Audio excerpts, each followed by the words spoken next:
महीना पहले मनीषा उसके पिताजी के द्वारा पकड़ी गई किसी होटल में। 1 महीने से मनीषा की बार बार पिटाई की जा रही थी, बार बार उसको टॉर्चर किया जा रहा था। वो दिन दूर नहीं है जब संजय को हथकड़ी लग जाएंगी। उसके साथ मारपीट होती है और पूरे मामले का खुलासा अब दरअसल तब होता है। दोस्तों, 21 दिन की लंबी जांच के बाद आखिरकार मनीषा केस की गुत्थी सुलझ गई है। लेकिन सच कहूं तो यह सिर्फ एक पुलिस केस या एक परिवार की कहानी नहीं है, बल्कि यह हम सब के समाज के भीतर छिपे उस काले सच का आईना है जिसमें बेटियां आज भी अपने फैसले लेने की हिम्मत नहीं कर पाती, क्योंकि उनके सिर पर घर वालों की इज्जत का बोझ डाल दिया जाता है। मनीषा एक साधारण मासूम सपनों से भरी लड़की, वह वही बेटी थी जो बचपन से नर्सिंग पढ़कर एक दिन दूसरों की सेवा करना चाहती थी। लेकिन वही बेटी आखिरकार ऐसे हालातों के बीच फंस गई जहां उसका जीना भी गुनाह समझा जाने लगा।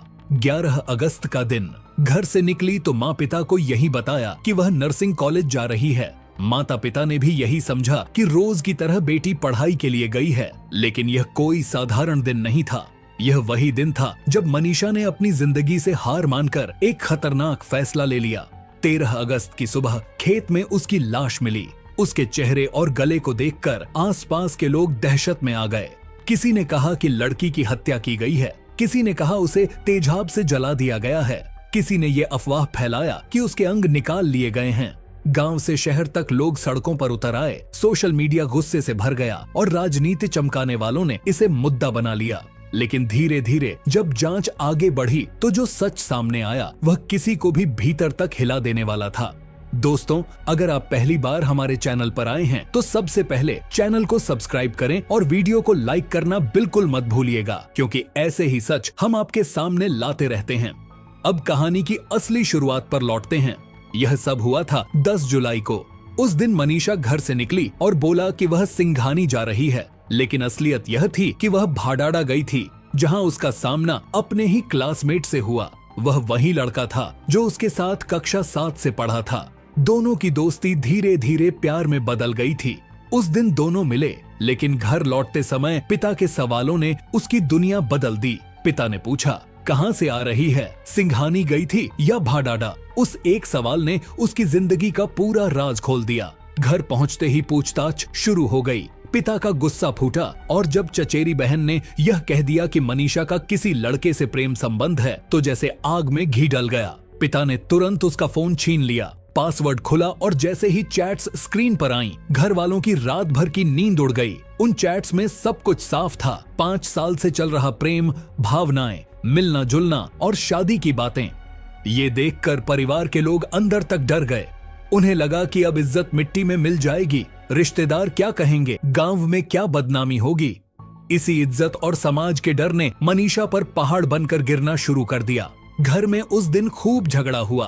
पिता ने मारपीट की, माँ रोती रही। मामा को बुलाया गया, घंटों तक उसे धमकाया गया। कहा गया कि लड्डुचके से रिश्ता तोड़ दो, लेकिन मनीषा अपने फैसले पर अड़ी रही। उसने साफ कह दिया कि वही लड्डू उसका जीवन साथी बनेगा और उसी से वह शादी करेगी। इसी जिद ने घर के माहौल को और जहरीला बना दिया। हर रोज उस पर दबाव बढ़ने लगा। पिता गुस्से में मारते, मामा डांटते और घर में वह एक तरह से कैद कर दी गई। उसके व्हाट्सएप चैट्स में यह दर्द साफ झलकता है। वह लिखती, मेरे घर वाले रोज मुझे मारते हैं, अगर तुम भी छोड़ दोगे तो मैं जी नहीं पाऊंगी। लेकिन दूसरी ओर उसका प्रेमी नाबालिग था। वह खुद डर गया था। उसने बार बार कहा, मैं अभी नाबालिग हूँ, शादी नहीं कर सकता। यह वही दौर था जब मनीषा पूरी तरह टूटने लगी। उसे लगा कि घर उसका नहीं है और जिस प्रेमी का सहारा लिया था वही अब पीछे हट रहा है। अकेलेपन ने उसके दिल और दिमाग को तोड़ कर रख दिया। और फिर आया 11 अगस्त। मनीषा घर से निकली तो सबको यही बताया कि कॉलेज जा रही है, लेकिन असल में उसने सीधे जाकर एक दुकान से कीटनाशक खरीदा। दुकानदार ने बताया, लड़की सामान्य लग रही थी, मुझे लगा घर वालों ने भेजा है, किसान परिवार की बेटी है तो मैंने दवा दे दी। लेकिन उस दिन कोई नहीं जानता था कि ये बोतल ही उसकी जिंदगी का आखिरी पड़ाव साबित होगी। 2 दिन बाद उसकी लाश मिली। चेहरा और गला बुरी तरह क्षतिग्रस्त थे। लोग समझे हत्या की गई है। किसी ने कहा तेज आग से जला दिया गया है, किसी ने कहा गला काटा गया है। अफवाहों ने आग पकड़ी और सोशल मीडिया पर तस्वीरें वायरल हो गईं। लेकिन फोरेंसिक रिपोर्टर ने सारा सच सामने लाकर रख दिया। न कोई तेजाब था और न ही किसी तरह की हत्या। मौत का असली कारण जहर था। उसके चेहरे और गले को आवारा जानवरों ने नोच डाला था, जिससे वह भयावह दिखने लगी थी। यह सुनकर समाज का भ्रम टूटना चाहिए था, लेकिन हुआ उल्टा। राजनीति शुरू हो गई। अलग अलग गुटों ने इस मौत को हथियार बना लिया। यहाँ तक कि अंतिम संस्कार तक 9 दिन तक रोक दिया गया, जबकि असलियत यही थी। मनीषा अपने ही घर वालों की प्रताड़ना और मानसिक दबाव से इतनी टूट चुकी थी कि उसने जीना छोड़ दिया। पुलिस की जांच में एक एक कड़ी जुड़ती गई। व्हाट्सएप चैट्स उसकी बेबसी और दर्द का सबूत थीं।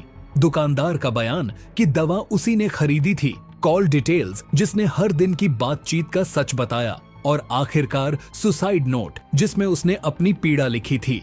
जब ये सबूत पिता और मामा के सामने रखे गए तो चुप्पी छा गई।